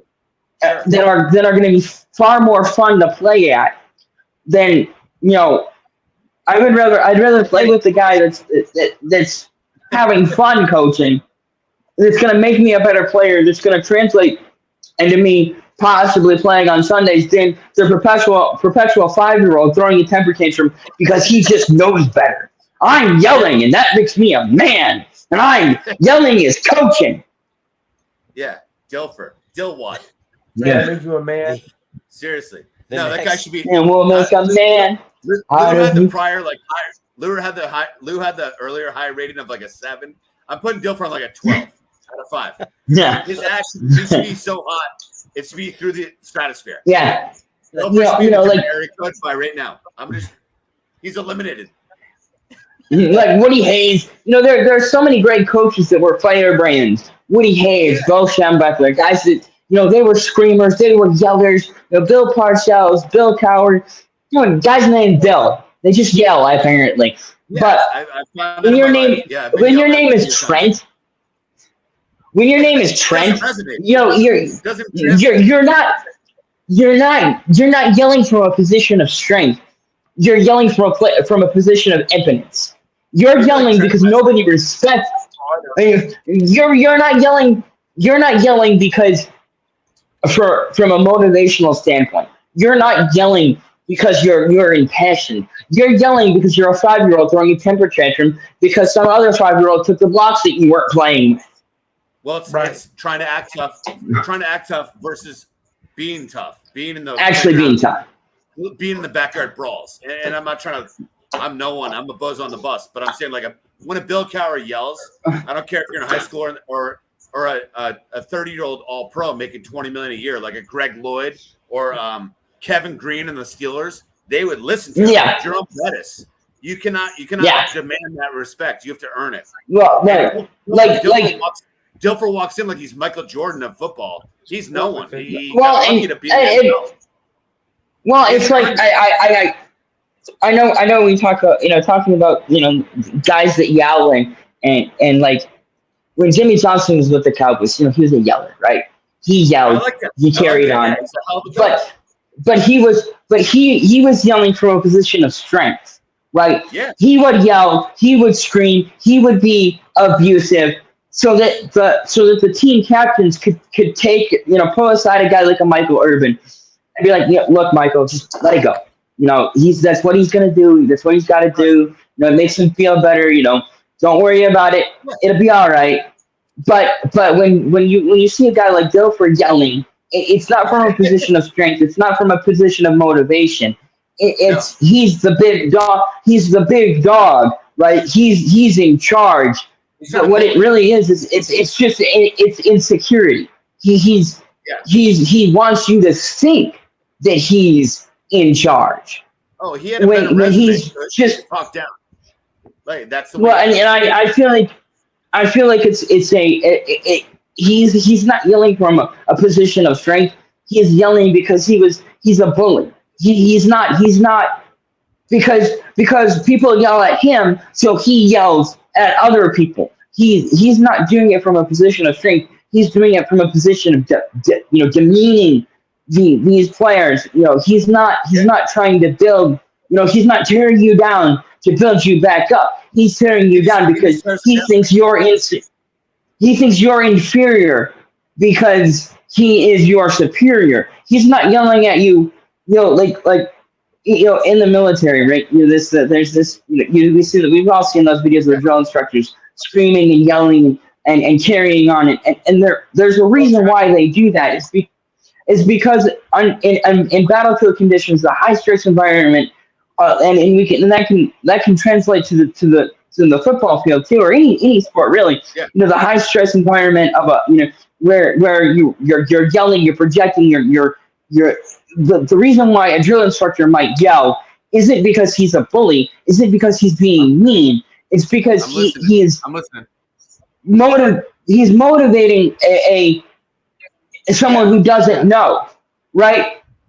And when you have a Trent Dilfer type who thinks he's seen real coaches, and this is what real coaches do. They yell and he doesn't understand the practical reasons of why a Bill Cowher, a Bill Parcells, a Bill Belichick yells at Tom Brady.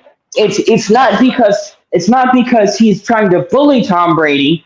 It's because that's what Tom Brady needs. Tom Brady responds because Tom Brady can internalize that and take that and channel that into positive energy. He can take that and he can go to the team and go, he can be that lightning rod, right? Bill Belichick screams and yells, but that's not because but the one thing that you don't ever want, like okay, Bill Belichick is yelling, he's screaming, he's having a fit. It's when Trent Dilfer yells and screams because he thinks that's what motivates people. What really motivates people isn't screaming and yelling. It's disappointed dad face. And Bill Belichick was the master of the disappointed dad face. Yeah. Yeah, no, I mean, long story. Yeah, no, I love every second of where you walked us there. Like, at the end of the day, Dilfer doesn't have the resume. He walked in like he was Sergeant Slaughter. You know, he doesn't have that hard ass pedigree, and you can't fake it. These kids, hey, I always say, if you're playing, they can see through. You're a damn good player. These are the best players from any you can see ever grown up in. Yeah, they're not half-ass athletes. They know the difference, and they can they know the difference between legit and bullshit. Yeah, and these kids see through bullshit a mile away. Oh yeah. Yeah, we should finish this list. We've only got a handful of teams left. The next four guys are, we have 1-1, 1-3, 2-2s. The 1 is Gus Malzahn at UCF. The 2-2s, Deshaun Foster, first-year head coach at UCLA. Jim Mora Jr. at UConn. And the 3 is first-year head coach Bryant Vincent at UL Monroe. So those are the. Okay. Let me go first real quick because UConn, since I'm born and raised UConn, man, they've looked like hot dog water, like peasant piss and nothing wrong with any classism. I'm not someone like I'm another buzz on the bus. They've looked awful, but no, there's signs that they're getting better. It might take 13 years, but with his background, I would give him a few years because no one else is going to be able to maybe do better. He's like the best, best shot they got. He's the best shot they got. Yeah. I mean, he's doing something, which is better than nothing, which is what they're accustomed to. Yeah. The next, talk about a bad football school. I'm like, what the hell? The Huskies are cutting nets in basketball, and they can't make a first down. I'm like, what is this? They suck in football. Oh, Jesus. The next four guys, you have 2 1s, 1 2, 1 3. The 3 is Don Brown at UMass. The 1s are Barry Odom at UNLV. And UTEP is Scott Walden, who's a first-year head coach. And the 2 is Lincoln Riley at USC. So the big name of those 4. Yeah, I think Lincoln Riley. I don't know about Lincoln Riley. I'm leaning towards convicting him of not being a good head coach. There you go. Because I think if I was on the jury and I was given Lincoln Riley's resume, the last 5 years, the players he's had at Oklahoma and USC, and all the hardware that they've won, and all the preseason polls that they've led, and all the recruiting, off seasons they've won, and individual awards and banners that they've preseason banners that they punted out, whether it was Oklahoma or USC, and I look at the results, I just don't see a 2. I see a 4. I see a guy that needs to win and win now. Yeah. That needs to justify having a job. In my unhumble opinion, I don't claim the mind of greatness. I don't pretend to know football better than Lincoln Riley, and so as a cat, more than just a casual fan, but as someone who would like to pretend that they know ball. When I look at Lincoln Riley and I look at what teams he's had around him, the coaches that he's had around him, I don't see I see Lincoln Riley as a testament to mediocrity. That the best quarterback in the country, and they go 7-5 because they can't stop a cold. Yeah, and first of all, Adam, let me say you're a really good analyst on a really good sports podcast. So I don't know. You guys want to say, CBS, ESPN, the resume is better. Some 21-year-olds. I know more about the Eagles than Eagles beat writers, right? Yeah. I don't bow to anyone in the game. We're all equal. It's called democracy. Your voice is just as powerful as someone who knows Lane Kiffin. He might know Lane Kiffin's diet, Alabama football as good as that. So, dude, don't bow to anyone. You have a powerful voice. Say it. I agree with you. I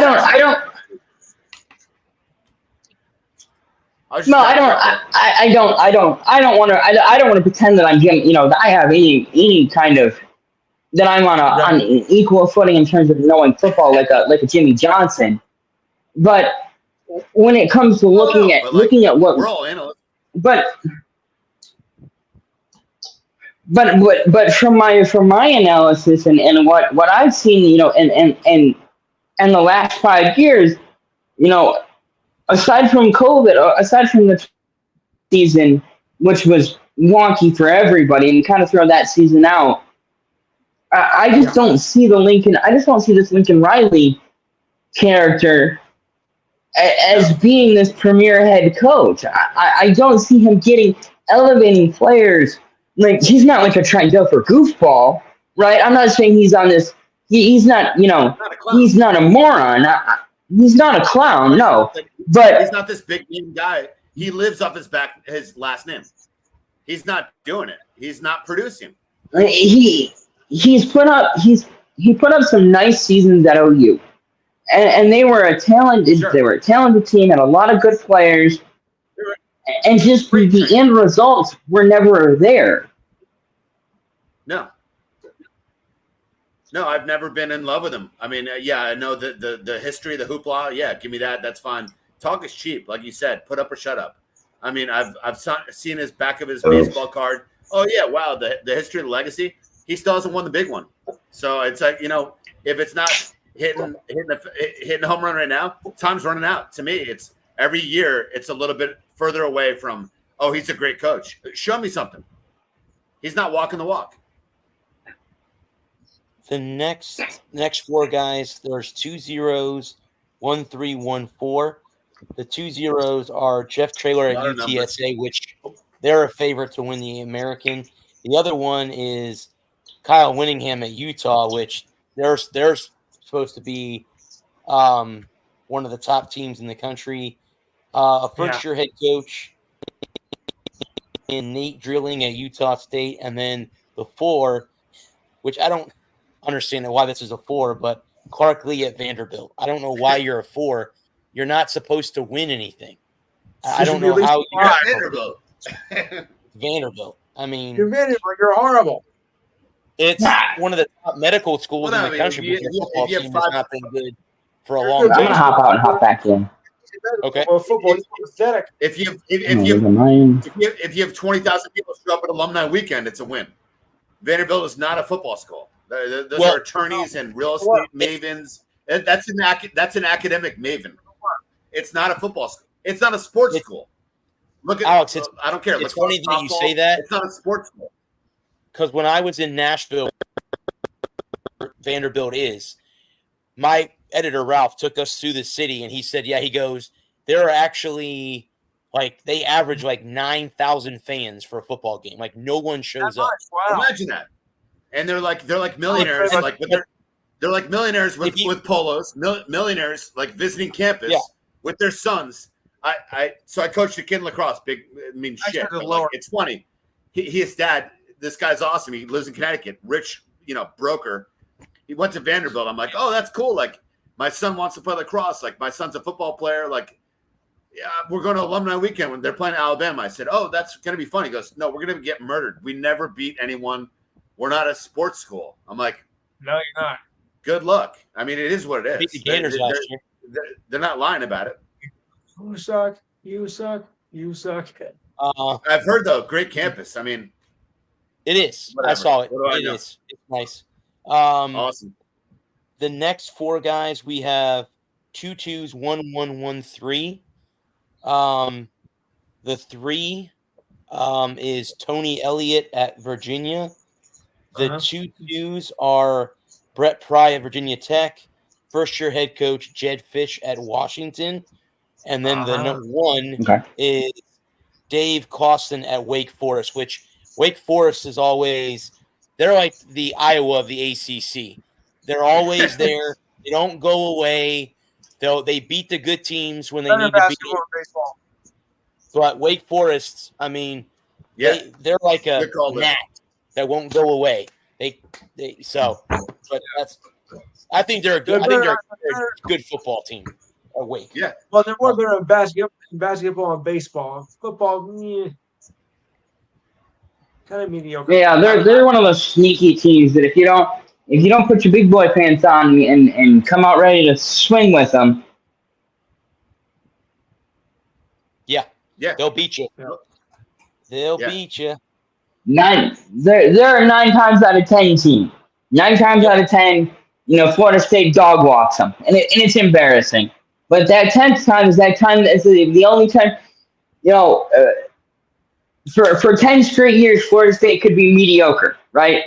And they could be like an 8-4 team, but they always beat Wake Forest. But the one year that they're 10-0 going into the Wake Forest game, or they're 8-0 going into the Wake Forest game, that's the game that they lay down on Wake Forest because they got Miami the week next. Wake Forest is a trap game. Well, yeah, that's the beauty of that though too, because you could be Ryan Day where losing is never going to be acceptable, or if you're a good coach and you bring some ballers there and they play hard, they want to snipe. They want to be a sniper. It takes one game like that all year to keep your job. They just need to win one big upset. That's the beauty of college sports there. Yeah. Underdog, David Goliath. Yeah, and then they throw a monkey wrench into if every 3 or 4 years they can throw a monkey wrench into an FSU season.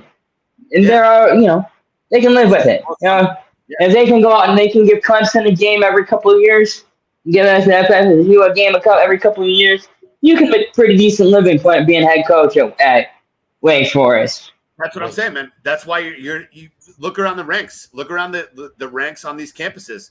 Some guys aren't dying to become an assistant in Alabama. They'll stay just where they are. Their ass is pretty content for 12 years. They're making like $450 a year. They're not going broke, and they're not under pressure to win every damn Saturday. It's a different world. I mean, making good money, and they're still on ESPN. They don't have the pressure. That's a good job. You make $4.5 million a year at Wake Forest doing yeoman's work. Yeah, and have a good time. Get married, have a family, settle down, and you're not. And it's not that constant. You can take a Tuesday off in August if you're at Wake Forest. You can't take a Tuesday. You can't take a Tuesday. Practice. Yeah. Yeah. Yeah. You can't take a Tuesday. You can't take a Tuesday off if you're at Alabama. There are no Tuesdays off. You can't go to your little girl's dance recital on a Tuesday. It's just not acceptable. If Saban's going to the men's room, there's like 14 media members. Like, what's Nick doing? Yeah. It's just that's why Nick left. I mean, he's not dealing with this stuff anymore. No, I mean, and Nick's probably the greatest of a generation. I mean, he really was. It's hard to say. And the game is better for him to have been in it, and pioneer. Looking at the next, who's the next one out of the 134 coaches that are in the league this year. Now the question is, who's the next one? Who's the next great one? Ooh, well, I mean, that's the number one word starts with an L, longevity. If you want that resume, get prepared to stay on campus at a major powerhouse for what? What did Saban do? 35 years? I mean, I don't even know the number. It's astounding. He was there for what? 18 years? Sorry, 18. He was so, I mean, it's 2006 to 2023. I don't think championship-wise and longevity-wise, no one else matches up to him right now in the college game. So, I mean, we got a couple decades. I don't know. Couple decades before someone else. Yeah, I don't know who's that. Dabo? Yeah, I think you have to say Dabo is the heir apparent. He slipped off the last couple of years. So I'm just grabbing my dog. We got maybe we got 6. Maybe Mark Norvell at Florida State. Oh, okay. He's only been there for a few years. So, yeah, it would take a while. But, yeah, like Bobby Bowden, Spurrier, guys like that have been around for a long time. Out of the final 6 guys, we have 3 2s, 1 3, 2 1s. Jack Deckert at Washington State's a 2. Neil Brown at West Virginia is a 3. Tyson Helton is a 1 at Western Kentucky. Lance Taylor is a 2 at Western Michigan. Luke Fickell is a 1 at Wisconsin. And Jay Slarvell is a 2, first-year head coach at Wyoming. And those are all the programs, all the college coaches. So, would it be Sarkisian? Yeah, at Texas, yeah. Blast in the past. Yeah. No, I'm just trying to figure out who's the next who's the next Nick Saban? Who's the next guy that's going to be considered the future GOAT? It's all there's more musical chairs now. There's revolving doors. There's no longevity. And you see a guy like Fick or Franklin. I mean, Ryan Day, I mean, his days are numbered. Who's going to last? Who's going to last? He's got to – yeah, that's the question. Who's going to be – I think you say it's Dabo. Longevity. Who's at Georgia? Why can I never remember his name? Kirby Smart. Oh, yeah. Smart. Smart. Guys, my bad. I backtrack. That would be my answer. Kirby Smart would be the only one close, but he's got a mountain to climb. Yeah. Longevity. Yeah, a big mountain. Like, who is the heir apparent to take over the Saban empire? Got a couple championships. I think Kirby Smart, maybe Sarkisian to Texas, the future GOATs of college football. There are so many young guys that have not, it's not Lincoln Riley. We talked about him. I can tell you it's not Trent Dilfer. Hey, I'm a recruiter. I'm trying to help trying a new job. I actually just saw his resume on Indeed. Yeah. LinkedIn, sorry, LinkedIn. But not LinkedIn. Right. LinkedIn.com. I don't think it's James Franklin. He doesn't have the resume to. He's got the longevity, but he doesn't have the resume. He's been there 10 years already. Oh, maybe Dabo's got a couple. He's got a couple of championships, but they've fallen off the cliff the last couple of years. They're a crash. Oh, Kirby Smart, I think, is the only one who has the potential to become the next great, because I think the fan bases are just too fickle. They won't let you have a couple of bad seasons to rebuild. There's more recruits because I'm all over the place. A lot of other teams are Ole Miss. There's a lot of other teams now that are in the game. There's not going to be people repeating. And with the money, winning 3 or 4 in a row. Alabama, those days are numbered. That's another reason Saban left. He was not getting the recruits he used to. Other teams are getting them now. And with the money, with the NIL deals and everybody being able to spend money over the table.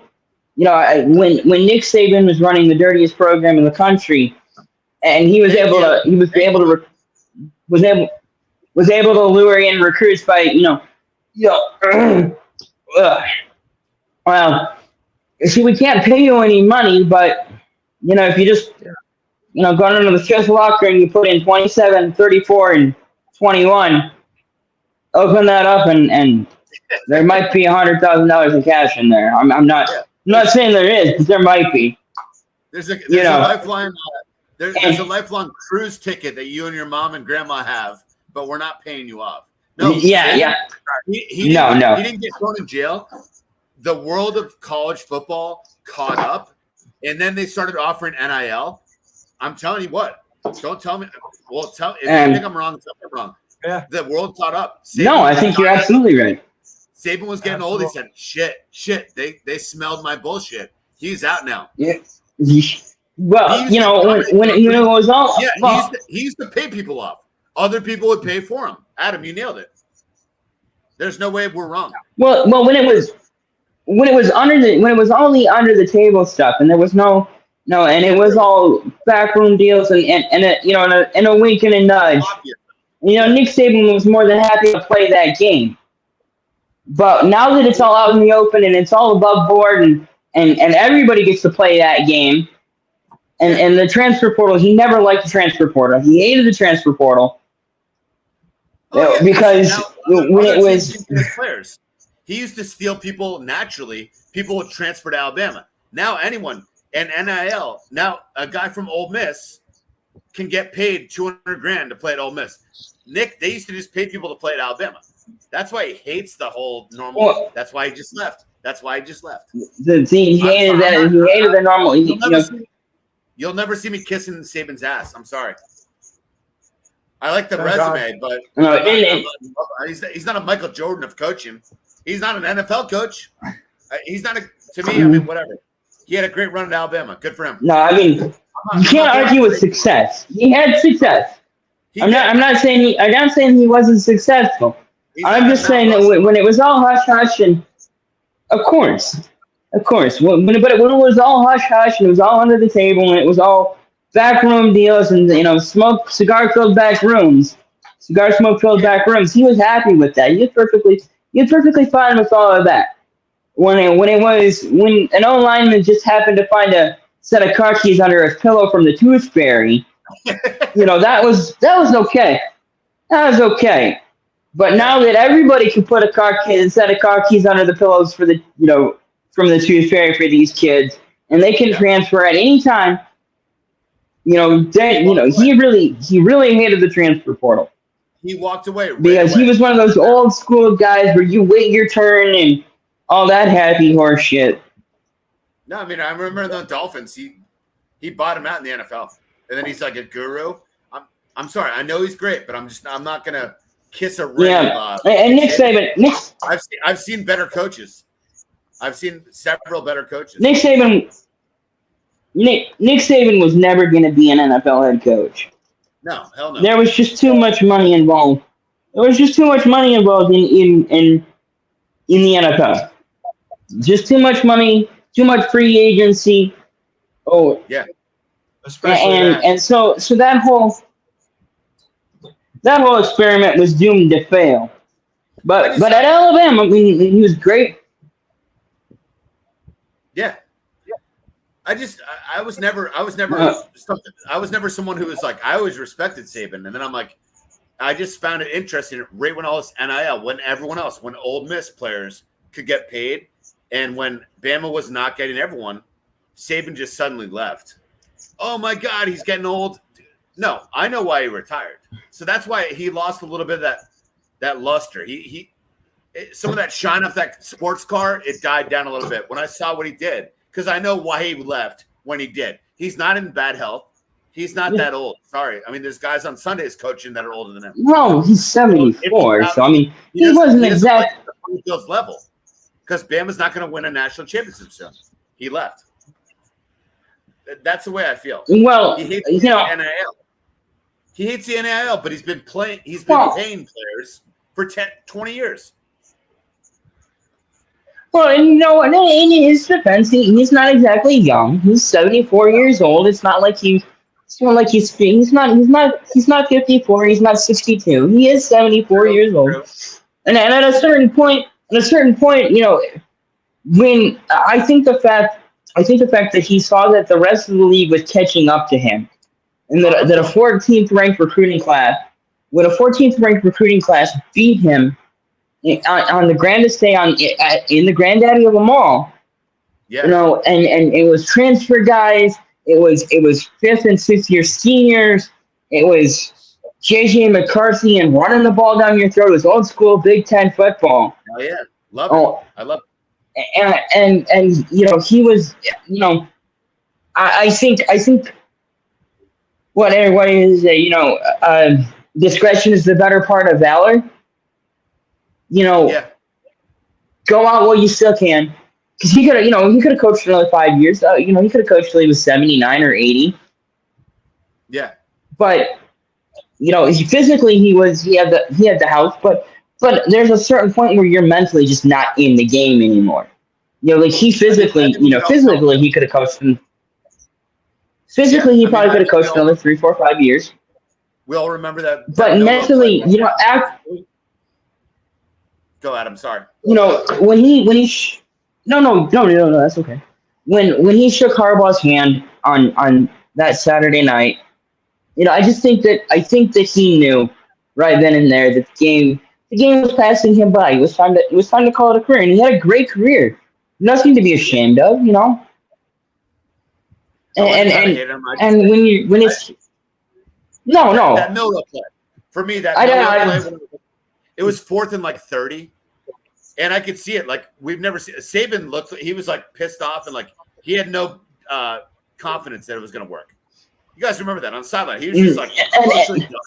He was not like, let's go, guys. He was just like he was sitting there like he was just like along for the ride. Like, dude, this is out of my like. The game's passing me by. Like, it was a weird combination. I'm not trying to slide him. I sound like I'm shit talking him. Maybe I am, but like, I know he's got an incredible resume. Yeah, no, automatic Hall of Famer. But like, definitely. I mean, the game kind of passed. Well, and I think that you can, there's a point where you coach too long, right? And he could have coached another 5 years, but if he coaches another 5 years and he ends up with 2 9-3 seasons, a 7-5 season, and a 5-7 season,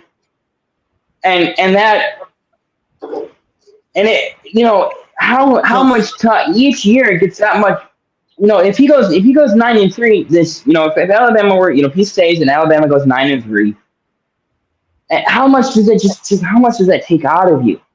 When you've been at the top of the game for so his resume, his legacy is fine. His legacy is fine. It wouldn't affect his. It might affect the legacy in the mind of some younger fans who weren't around for the beginning of it all, who weren't in the early 2000s, in the late 2000s and early 2010s when Alabama was just on top of everything. But just mentally, I just think a 9-win season, a 9-3 season, no playoffs, it's just that much more physically and mentally exhausting. So, I think discretion is the better part of valor. When it's over, it's over. Yeah. A lot of people don't know when to walk away. Look at Michael Jordan scoring 17 points with blown out knees for the last place Wizards. Yeah, it's like when you got to know when to walk away. Look at a rock star who has no voice, who keeps touring at fucking, a park. Yeah, I mean, maybe Saban left at the right time. Maybe Saban left at the right time. Yeah, that's what I'm trying to say is that, I think that he, because once it goes, it's gone. And if it's gone, it's gone. And you can't get it back. He's too old. He's too old to find it again. And maybe he'll come back. Maybe he'll take this year off, and he'll miss it. And Ryan Day will get fired at Ohio State. Oh my God! He'll be back. He'll be back at Ohio State in 2025. Who knows? Could you see that? See Saban coming back, maybe Ohio State next year.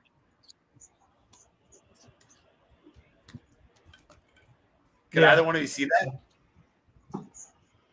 Hello, Nancy, Johnny, anyone? Guys, I don't think so. Okay. No. I just spitballing. I mean, that would be fun though, because then you could smash Saban in the face as a member of Michigan. That would be kind of fun. Yes. Well, returns. Some guys walk away. Do we go like a half hour more, Brad, or how much more time do you have? I gotta get up in the morning, guys. Yeah. Damn. Right. But we can, if you guys want to, we can continue this conversation next week because we'll be Sure. back to being an Sounds open good. Of show. course. But go ahead, Lou. Go ahead, Lou, and talk about your show. All right, Enhanced Sports Show rolls on through. Saturdays, 4 to 6 p.m. Eastern Time. Number is 512-543-4662. Once again, 512-543-4662. We'll be discussing a lot of Olympics that's been going on as we wrap up the first week. We'll take care of the MLB trade deadline, find out who went where. Did your team make the right move? Well, if you're the White Sox, you probably didn't. Oh boy, sorry.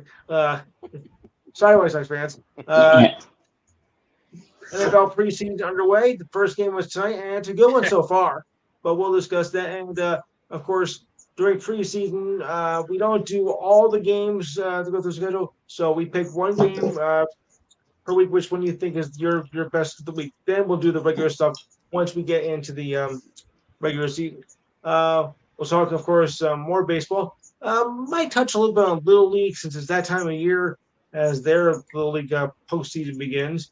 Of course, we also have some NHL NBA news because they're making moves as well.